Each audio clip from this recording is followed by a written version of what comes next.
बिल्कुल आप अकेली है, बेसहारा है। अगर कोई भी शख्स आपसे अगर शादी का ख्वाहिशमंद हुआ तो आप उसे हंसी खुशी निकाह कर लेंगे? जी बिल्कुल, मैं निकाह कर लूँगी, लेकिन मुझे तहफ़्फ़ुज़ पूरा दे, घर दे, और घर में चार दीवारी में मैं रहूँ, जहाँ पर मेरी हर तरह की ज़रूरियात पूरी हो सके। अस्सलाम वालेकुम नाज़रीन, आपका मेज़बान मोहसिन आपकी खिदमत में हाजिर है। आप देख रहे हैं एमजे ऑफिशियल। आज हमारे साथ एक ऐसी खातून मौजूद है जो बहुत ही बेबस, बेसहारा और लाचार है, और ये किस वजह से इस तरह हुई है, इसके साथ क्या ज़्यादती पेश आई है, इसी से पूछते हैं इसकी ही ज़बानी। अस्सलाम वालेकुम।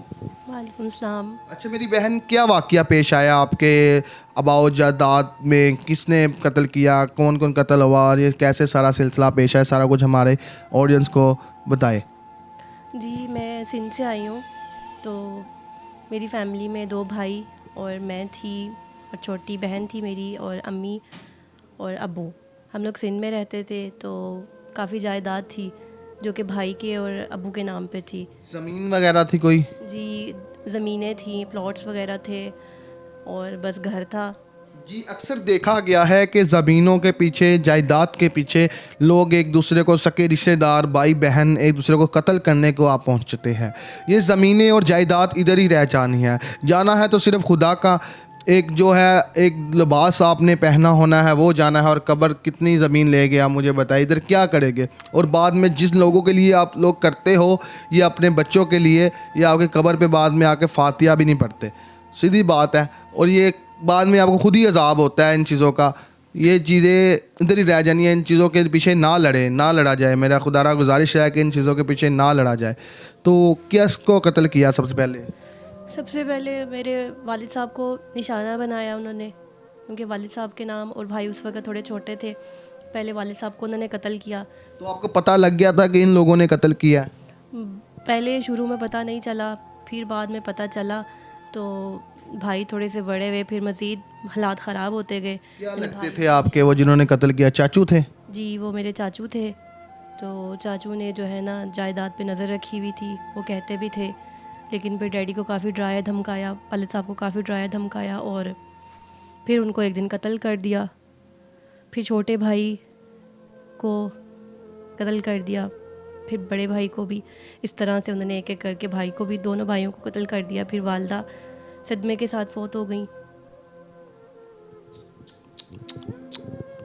अपने ही सके भाई ने अपने ही सके भाई को मार दिया, और बाद में उसकी औलाद को भी निशाना बनाया। एक ऐसा इबरतनाक वाक़या पेश आया है कि ये लड़की आई है सिंध वाली साइड से, तो इधर लोग वडेरे टाइप लोग होते हैं, अक्सर ये इस तरह के काम कर जाते हैं। तो अब जो है आपकी वालदा भी नहीं है इस दुनिया में, अब कौन है इस दुनिया में आपका? इस दुनिया में सिर्फ एक मेरी छोटी बहन है, वो भी मेरी जो है ना खाला है, उनके पास रहती है। बाकी मैं तो लाहौर आ गई हूँ, एक फ्रेंड के पास आई हूँ। तो तो आप उधर से भाग के निकली है लाहौर के लिए? जी, मैं वहाँ से भाग के अपनी दोस्त की तरफ आई हूँ। मुझे भी यहाँ पर 4 से 6 महीने हो गए रहते हुए। मैं भी इतनी पढ़ी लिखी नहीं हूँ कि जॉब कर लूँ। मैंने मिडल किया हुआ है।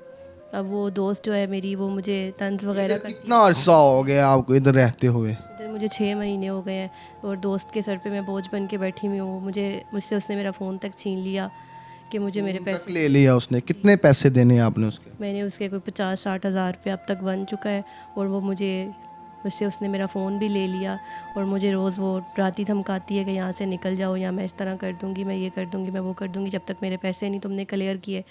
उसने मेरे से फ़ोन भी छीन लिया, और अब मैं यहाँ तक हालात ऐसे आ गए हैं कि मुझे कभी कभी भूखा भी रहना पड़ता है। मुझे कोई जॉब नहीं मिल रही, कोई काम नहीं मिल रहा, क्योंकि मैं इतनी पढ़ी लिखी भी नहीं हूँ।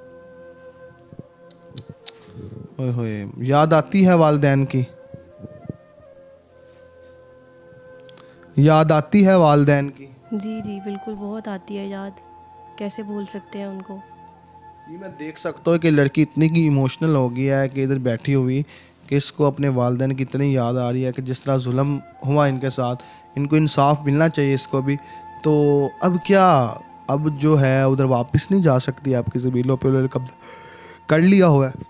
कब्ज़ा तो उन्होंने कर लिया हुआ, मैं कैसे अकेली जा सकती हूँ? कोई साथ देने के लिए तैयार ही नहीं है, कोई रिश्तेदार कोई पूछता ही नहीं है, क्योंकि माँ बाप ही थे जो सहारा थे। उनके अलावा कोई कोई रिश्तेदार नहीं पूछता। बड़े जालिम लोग होते हैं इस तरह के, वो अब ये एक लड़की भी नहीं जा सकती, इसके साथ कोई भी नहीं जा सकते, इसको इंसाफ पहुंचाना, इसका इंसाफ दिलाना बहुत मुश्किल है। तो अब क्या करना है? अब उधर भी नहीं जा सकती, इधर भी फ्रेंड के पास भी नहीं रह सकती, अब क्या करना है आपने बताए? अब फ़िलहाल तो मैं यहीं पर ही हूँ, अब दोस्त की तरफ हूँ। अब देखती हूँ कि मैं कहाँ जाऊँगी, क्योंकि वो भी मुझसे पैसे मांगती है और मेरे से फ़ोन भी छीन लिया है। और फ़ोन लेके भी वो कहती है कि अभी भी पैसे तुम्हारे पास हैं, मेरे पेंडिंग है पैसे, वो क्लियर करो। तो कहाँ जाओगे आप बताए, कहाँ जाएंगे आप? मुझे फ़िलहाल तो कोई समझ ही नहीं आ रही कि मैं कहाँ जाऊँगी।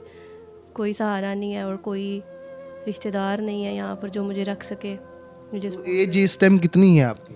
मेरी 25। 25 साल उम्र है। तो 25 साल उम्र है तो आप कोई शादी वगैरह नहीं कर सकती? शादी के लिए रिश्ता चाहिए, लेकिन कौन करवाए, इसलिए मैं आपके चैनल पे आई हूँ, क्योंकि रिश्तेदार तो सब ऐसे हैं, कोई भी देखने के लिए तैयार ही नहीं है। अब बिल्कुल आप अकेली है, बेसहारा है।